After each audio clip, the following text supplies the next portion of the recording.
What is up, gear nerds of the internet? This is the Waxwing Phono DSP. What is a Phono DSP? We're going to answer that question. We're going to answer all your questions. We're going to answer questions I haven't even thought of yet. We're going to answer the meaning of life, all the good ones. Coming up. Let's go.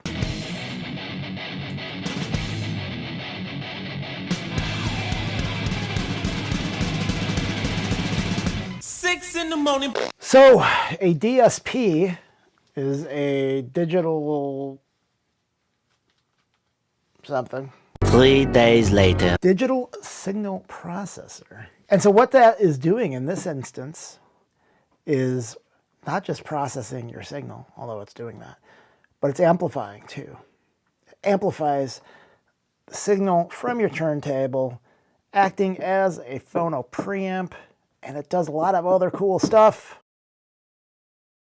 And as you can see, doesn't feature a whole lot on the front. It features this little thing, which I'm guessing was probably supposed to be a QR code maybe. Then Parks Audio decided, you know what, let's not put the QR code on the front. This thing doesn't look exactly handsome as it is. It'll look even uglier with a QR code, but I might be completely wrong. Maybe this has some other function that I can't think of. And then it has these little rubber bands, and that is so that when this thing isn't it's a little hefty, but it's not so hefty that if you have heavy cables, it wouldn't necessarily pull it off your stand. And so we put these little rubber bandies on there, and then it's going to pull off less. Then on the back, you have very little here. You have a ground, you have your power, you have some digital outputs, so you can send this directly to a DAC, or you can go from this out, because it has a built-in DAC, and then you have your in, which is pretty boring. So where all the action happens with this thing is in the app, and I'll throw some pictures of what the app looks like.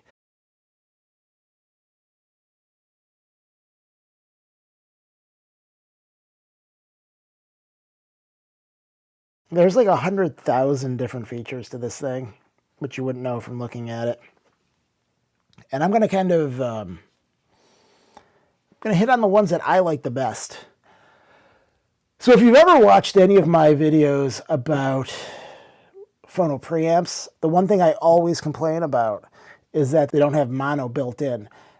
And the reason I complain about that is because currently, for the past, I don't know, 10 years maybe, there's been a mono resurgence along with the vinyl resurgence where people want things in mono. And you know what?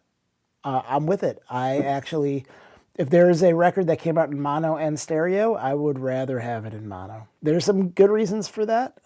I don't know, do I need to go into those reasons here? I guess I could. So a mono record will have less noise because it'll actually take both sides of the record, and since they're identical, it'll phase cancel the noise. Another thing that no one really talks about nearly enough is that when they first came out with stereo, people didn't know how to use it. And so like a lot of jazz records, you'll have like the drums all the way to the right and then like the piano all the way to the left, and it sounds frankly stupid. So a mono will have everything right in the middle. And then, so not only does this have mono, it has super mono. This will actually, it'll go out in real time and figure out which side is cleaner, and we'll play that.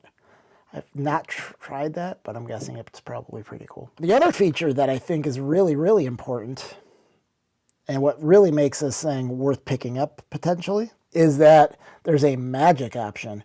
And what the magic does is it takes away a lot of what kind of sucks the joy, at least for me, out of collecting vinyl, especially older used vinyl, is you can look at a record and it looks mint, and then you put it on and it sounds like garbage. It's just crackly all over, and there's no really way to fix it. Cleaning it doesn't fix it. Some guy, when I was complaining about one of this in one of my videos, he said, oh, you know, just clean it.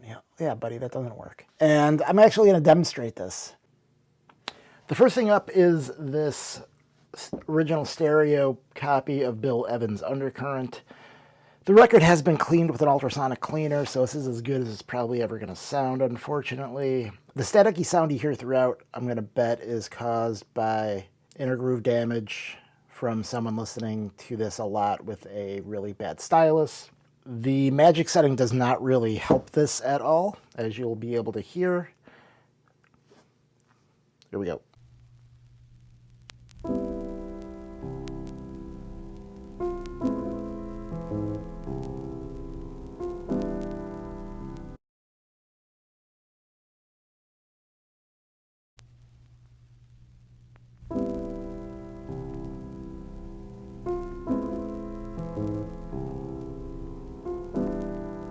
Next up is this original copy of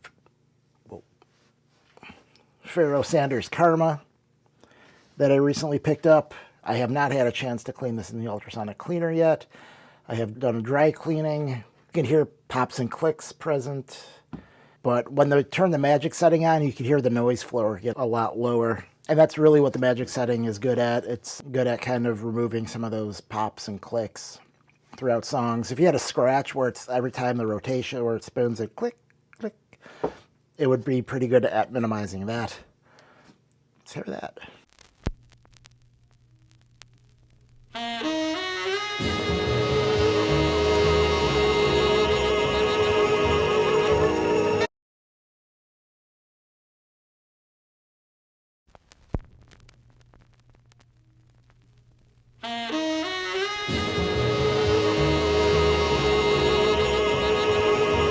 Magic doesn't make it go away completely, but it makes it listenable. It takes kind of the edge off of the noise. I will say one of the problems with the magic feature is that when magic is working overtime, trying to correct, it actually neuters the tone a little bit. It kind of brings down some of the highs and flattens everything out a little bit.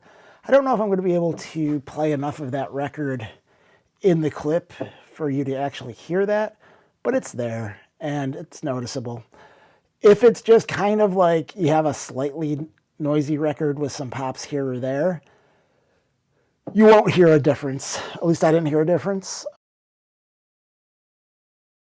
What else is on here? I like that there's a balance, because you wouldn't believe how easy it is to invert one of your right and left cables.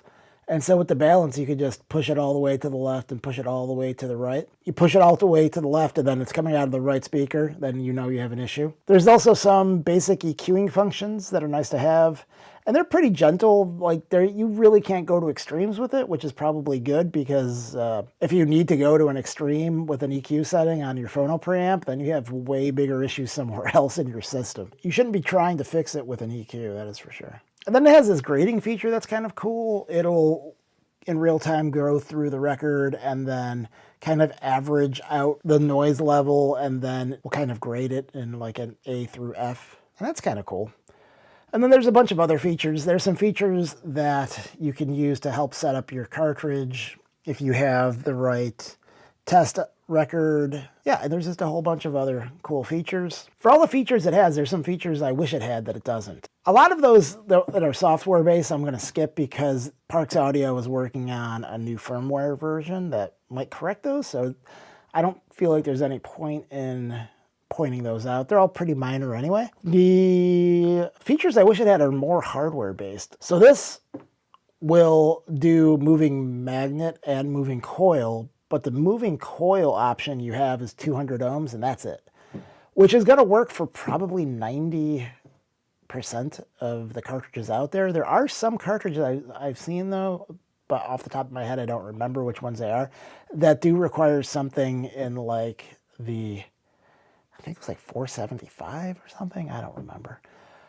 that this wouldn't necessarily work well, because the only other option is 47K ohms, and that's a pretty big jump. It would be nice if there was like a 500 or 1,000 ohm setting. The other thing that I wish it has, so it's like everything is, this thing is doing all of this processing, and the only way to get the processing out to your computer is if you have to have another DAC, essentially, to go in here from out from the analog into your computer.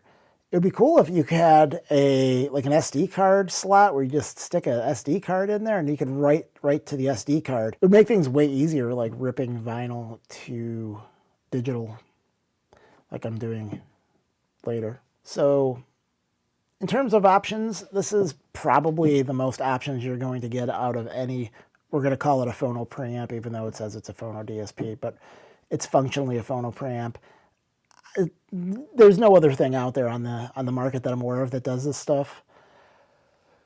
So, I mean, features, it's incredible. But what really matters to me, I guess, more than those features, although the magic feature will be difficult to kind of go back from, is the sound quality. So I really expected to hate this, like a lot. I'm like, because I don't like digital. And I tried it in my system first, and my system is a VPI Scout with an Audio Technica AT32 SA cartridge that goes into an Audio Research SP 14 or 15. Let me look. Many months later.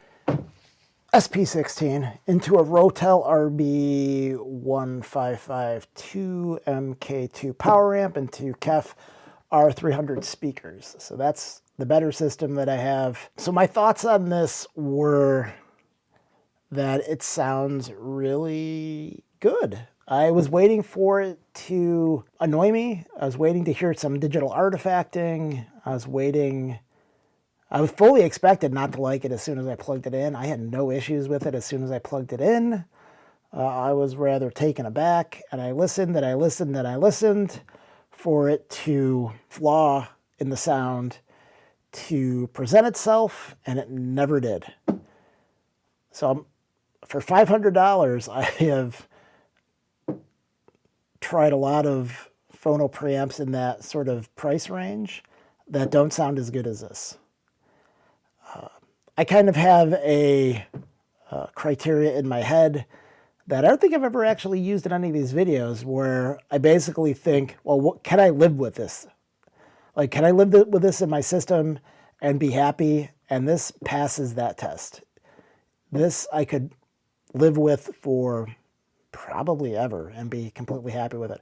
Is it the best sounding Phono preamp in my house? It is not. I do have this guy. This thing is a Manley Chinook. And I mean, look at the size difference. It won't even fit on. There we go. This is a tube preamp. I think when they stopped making it, it was around $4,000. So does this sound as good as that? No. But there's things about this, not just the features, that make it better than that. Like, I can stick this under my turntable and it's completely silent. This, if I have this too close to my preamp, the electromagnetic field created by the power transformer in this will interact with the one in my preamp and it'll hum. So this is something more quiet than this.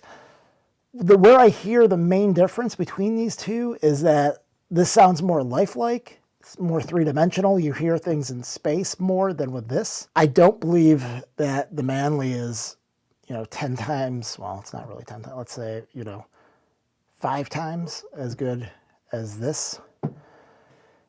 Obviously, the Manley wins the award in terms of looks, but this you don't even have to look at. This you can hide, so that's almost better to me. Since I figured most of the people that are going to watch this video aren't also going to have a Manley Chinook to compare and contrast and potentially use, realistically, someone's probably using a more reasonably priced set of gear. And so I took this into my son's room, that den of iniquity. Oh boy, I spent way more time in there than I wanted to. I don't think there's any place grosser than a teenage boy's room. It's vile, but he does have a kind of a decent system that I threw together for him. And that is a Fluance RT82 that I put a Denon modded DL103 on, and then an Emotiva A-100 integrated amp, And that goes into Cambridge Audio Minx XL speakers. They're like little, but they actually sound okay. And then the Phono preamp on that system that I have him set up with is that Duok, do whatever. Picture here.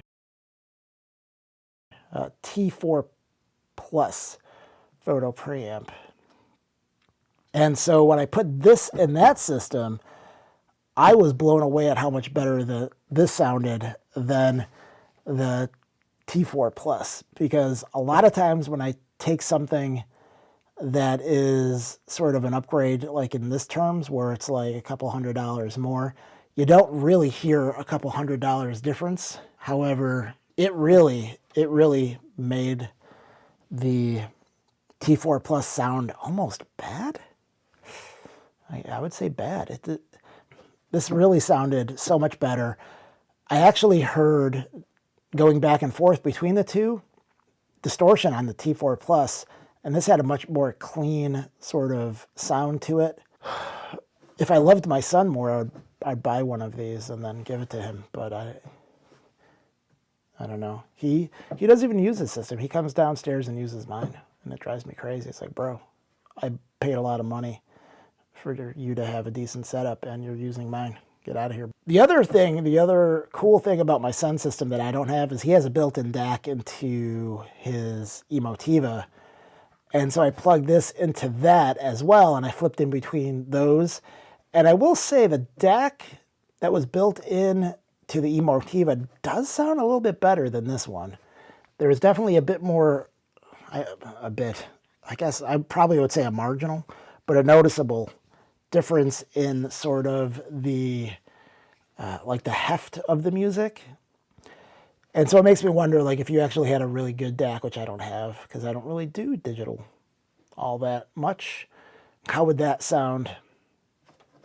And I would imagine that it probably sounds pretty good. It probably, if you have something swanky, this will sound even better. Like I said, I spent a lot of time with this thing. And if I'm going to tell people who have a modest system, which I would call, like if you have a Fluance, it's a modest system. Like, hey, spend $500 on something like this. I have no problem telling you that this definitely is worth $500. With the features, with the sound quality difference. Like I said, this sounds better, not even counting the features, than other Phono preamps in the same price range. I'm looking at you, Project.